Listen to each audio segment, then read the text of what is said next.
Salve pessoal, tudo bem? Davi Vega com vocês novamente. Bom, hoje eu quero continuar com a série de vídeos falando sobre livros, principalmente livros voltados para o tema de sociologia, né? Antropologia também, história. Literatura a gente já comentou bastante, mas eu gostaria também de falar hoje, principalmente, de um dos meus sociólogos alemão brasileiro, mas mais brasileiro, abrasileirado do que alemão, né? Favoritos, que é o nosso grande Emílio Willems. Emílio Willems, que nasceu em Colônia, na Alemanha, mas viveu no Brasil, né? E ele é autor desse clássico, Uma Vila Brasileira, nos primórdios dos estudos sociológicos no Brasil, e ele também escreveu sobre a aculturação da imigração alemã, dos imigrantes alemães no Brasil, né? O Emílio Willems, ele pertenceu à Escola Livre de Sociologia e Política, onde eu estudei, atual FESP, né? Fundação Escola de Sociologia e Política de São Paulo. E ele também foi da USP, né? E foi o primeiro professor de antropologia da USP, né?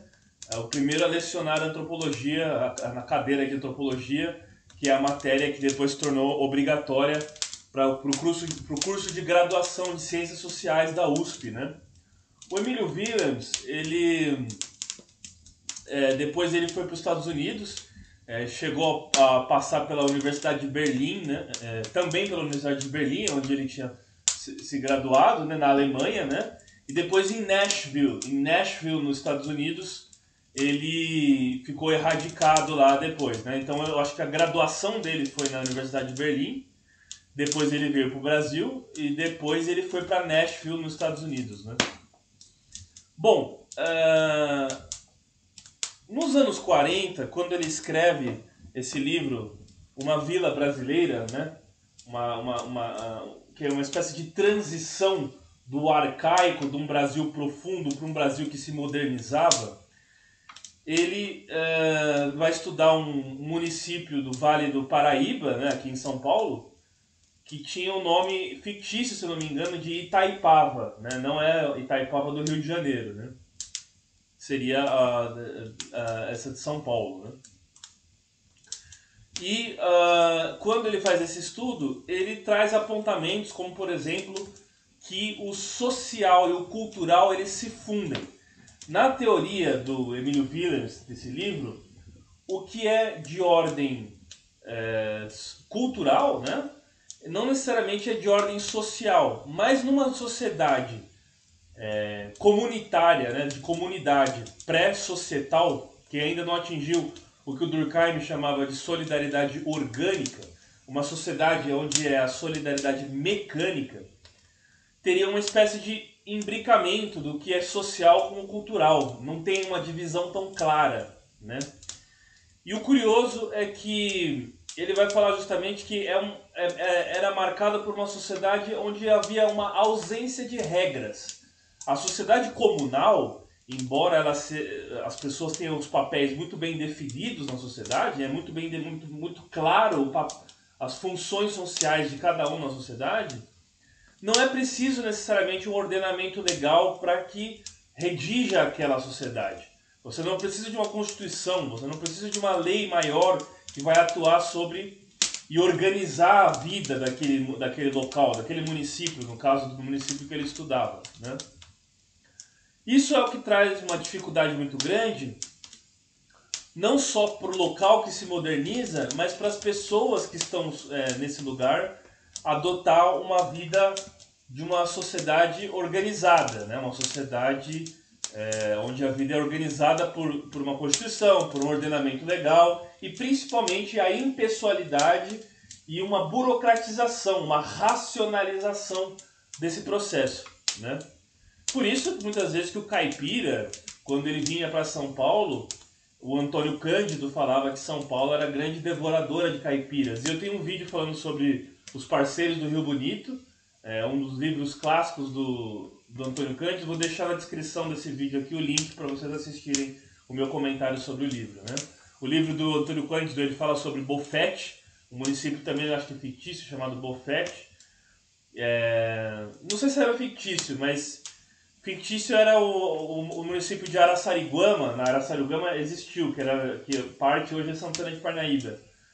Mas era Cruz das Almas, que era os estudos do Donald Pearson. Donald Pearson fez estudos de sociedade nesse lugar, né? E o Antônio Cândido estudou o município de Bofete. E o Emílio Willems vai estudar o de Itaipava, né? E ele falava que o caipira, quando ele vinha para São Paulo,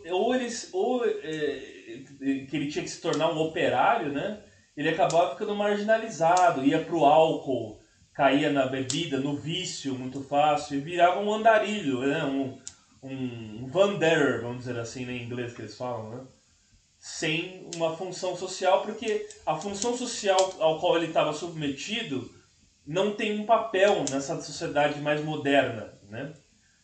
E é muito triste e ao mesmo tempo curioso isso, porque é algo que aconteceu não só com os migrantes, mas com os imigrantes também. E aqui ele fala nesse livro da aculturação dos alemães no Brasil, né?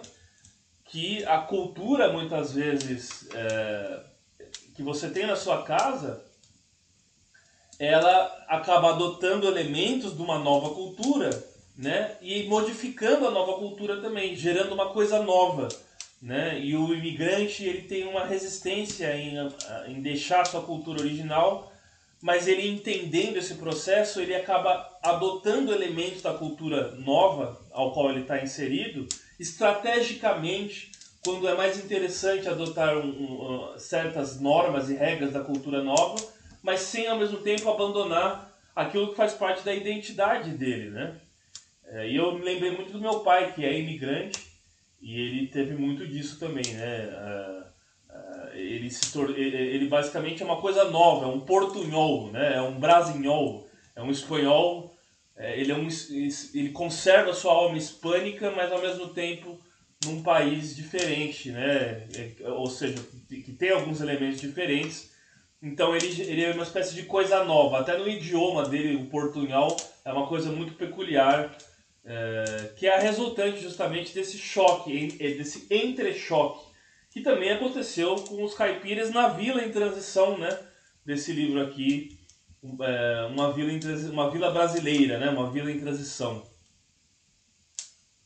Então nesse livro aqui ele vai falar também da estrutura social, né? É muito interessante que ele fala da classe superior, né? Que seriam aqueles mais abastados, vamos dizer assim, né? O que ele chamou de graúdos. Tinha os graúdos, muitos graúdos até, e poucos sitiantes. Não tinha um número até que considerável de sitiantes, né? E ele então vai descrever toda essa realidade. Me lembrou muito também um pouco o trabalho do Câmara Cascudo, Luiz da Câmara Cascudo, o folclorista brasileiro, né?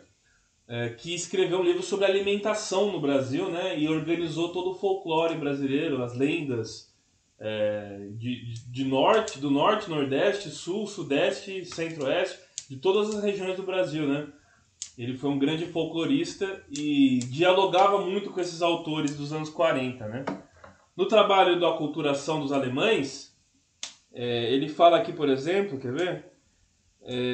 Que ela se deu pela socialização, assimilação, acomodação e por fim, a aculturação, né?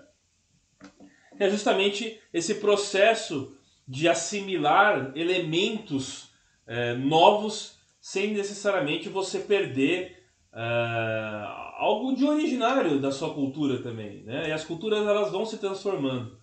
O Gilberto Freire achava que as colônias alemãs no Brasil seriam uma ameaça à lusitanidade, né? Escreveu aquele livro Uma Cultura Ameaçada, um livro muito bacana, muito curioso, né? Usado inclusive pelo lusotropicalismo e tal, mas eu não concordo de 100% porque eu acho que o Brasil é esse múltiplo também. E os imigrantes, assim como os nipônicos, né? E ele, inclusive, queria fazer um trabalho sobre os japoneses no Brasil, as colônias nipônicas também. Tem um certo momento que ele fala que ele queria estudar, acho que os nipônicos do Vale do Ribeira, né? Que a grande maioria eram agricultores que vieram para trabalhar na agricultura aqui no Brasil, né? Principalmente no interior de São Paulo, né?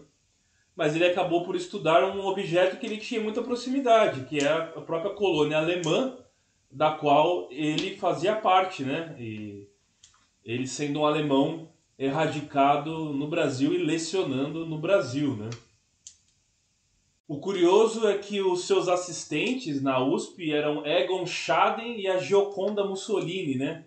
Gioconda Mussolini, por conta da infelicidade desse sobrenome, foi muito discriminada, né, no Brasil, mas ela fez trabalhos importantíssimos. Tem um livro dela sobre a antropologia física, a análise de crânios que ela fez, muito interessante, né? A antropologia forense, né? Eu tenho esse livro, Evolução e Raça, um negócio assim, o nome do livro. E ele fez estudos também na região de Ilhabela, que é uma região do litoral de São Paulo aqui, né? E aí ele lançou um livro chamado Búzios Island, né? Que também é da região de Búzios também. Enfim, ele fez vários estudos chamados estudos de comunidade, né? E esses estudos de comunidade eles começaram principalmente com o Donald Pearson, né? Que era daquela teoria da ecologia humana, né? A ecologia humana tinha o que eles chamavam de Cake of Customs, que era o bolo de costumes, né? Igual um bolo, um doce, né? Um bolo que tem gotas de chocolate, vamos dizer assim. Os costumes seriam todos atrelados à cultura dessa forma, né? Como se fosse o recheio de um bolo, vamos dizer assim, né? E o Donald Pearson, então, foi um dos que começou com a escola de Chicago aqui no Brasil, né? A escola de Chicago ela surge para estudar a questão urbana, né? A delinquência que estava acontecendo na cidade de Chicago do início do século XX. E depois, nos anos 30, é fundado, em 1933, a Escola Livre de Sociologia e Política, onde essas pessoas foram os precursores. Ela funcionou um tempo dentro da Escola de Comércio, Álvares Penteado, e depois ela ganhou seu casarão nos anos 50. Depois ela ficou um tempo na USP também, né? E depois que ela saiu da USP, ela ganhou sua independência nos anos 50, né? E esses foram grandes nomes que passaram por lá, bem como Radcliffe Brown também, da antropologia, lecionou lá também. Então, dizem que esses estudos são ultrapassados, porque eles pegam a parte e transpõem ao todo. Então, se é aquela questão da metonímia, você pega uma parte para entender o todo e tudo mais. Mas eu ainda gosto muito, tenho um carinho muito grande por esse período da história e da antropologia e da sociologia no Brasil, porque são os primórdios, né? Eu gosto muito do Guerreiro Ramos também, com o Izebe lá do Rio de Janeiro e tudo mais. Pra gente ficar um pouco mais antagônico à Escola Paulista, a Escola Paulista de Sociologia do Florestan Fernandes, a meu ver, ela está muito manjada já, né? E esses estudos, eles me mostram um encantamento muito maior. Figuras como Silvio Romero, Tobias Barreto, né? Silvio Romero tem trabalhos importantíssimos, não só sobre a literatura brasileira, mas também essa questão sociológica, os primeiros anos da República. Então, a meu ver, eu gosto mais e me identifico mais com esse período do que com o período pós-Florestan Fernandes, né? Mas todos os períodos são importantes e a gente tem que estar estudando, né? O Emílio Willems veio a falecer em 1997, deixando essas suas duas obras principais, A Culturação dos Alemães e Uma Vila Brasileira, que eu recomendo para vocês. Se vocês que querem entender um pouco mais sobre a visão sociológica e antropológica do Brasil e de um interior do Brasil, né, de São Paulo, melhor dizendo, que já não existe mais, né? Que já foi urbanizado, se perdeu muita coisa. Aqui ele vai falar de dança de catira, vai falar de uma série de coisas que tá também muito usado, que foi também muito esse livro foi usado também pelo Antônio Cândido para fazer o Parceiros do Rio Bonito, né? Deixo aqui a descrição do vídeo do meu comentário sobre o Parceiros do Rio Bonito. Tá certo? Um grande abraço a vocês. Não se esqueça de curtir, compartilhar. Comente aqui se vocês conhecem o Emílio Willems, se vocês conhecem a obra dele. Vamos sempre promover a cultura e principalmente as humanidades. Valeu, gente. Obrigado.